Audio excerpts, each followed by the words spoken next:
Tony Gonzaga, may inilantad sa publiko. Bakit kaya siya nag-trending sa social media? Ang buong detalye, alamin!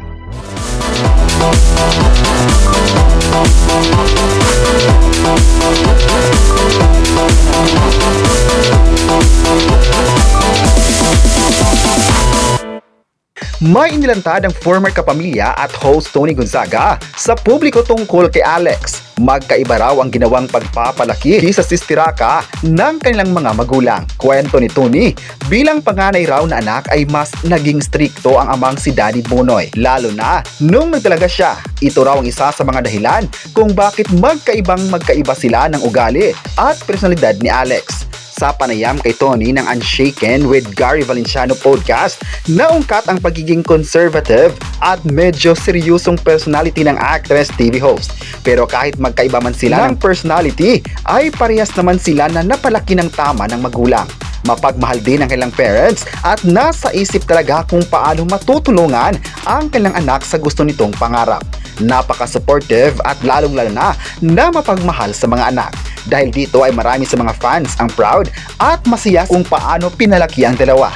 May nagsabi naman na napakadisiplinado ng parents nila, bagay na ikinahanga ng mga netizens. Samantala, biglang nag-trending naman si Tony Gonzaga ngayon dahil sa request ng mga fans na gawin na naman siyang host sa sikat na reality program ng Pinoy Big Brother.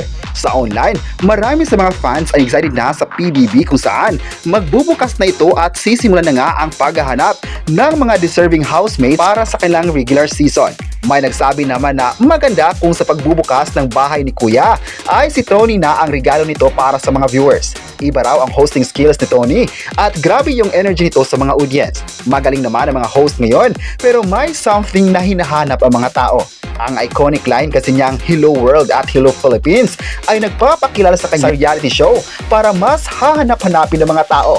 Pero kung matutuloy na si Tony Gonzaga, ay posibleng marami sa mga fans at viewers ang mas manunood sa programa. Mas espesyal din ang pagbabalik ng Pinoy Big Brother dahil ang mga housemates ay titira sa bagong bahay na handog ni Kuya. Kaya ngayon pa lang ay nakaantabay na ang lahat sa posibleng collab na ito. Pero may nagsabi naman na imposible para ito dahil busy si Tony sa kanyang pamilya.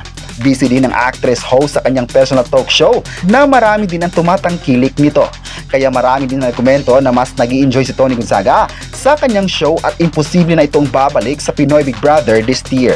May nagsabi naman na grabe talaga ang pagmamahal ng tao kay Tony at kahit may mga issue noon, ngunit siya pa rin ang gusto nilang makita sa programa na ito. May nagsabi naman na kung mabibigyan ng pagkakataon si Tony Gonzaga sa show, ay malaking pasabog ito sa mga manonood. Kayo, ano ang masabi nyo? Na trending nga si Tony Gonzaga sa online. I-comment na kung gusto mo ba siyang maging host sa Pinoy Big Brother at huwag kalimutang i-subscribe ang ating YouTube channel.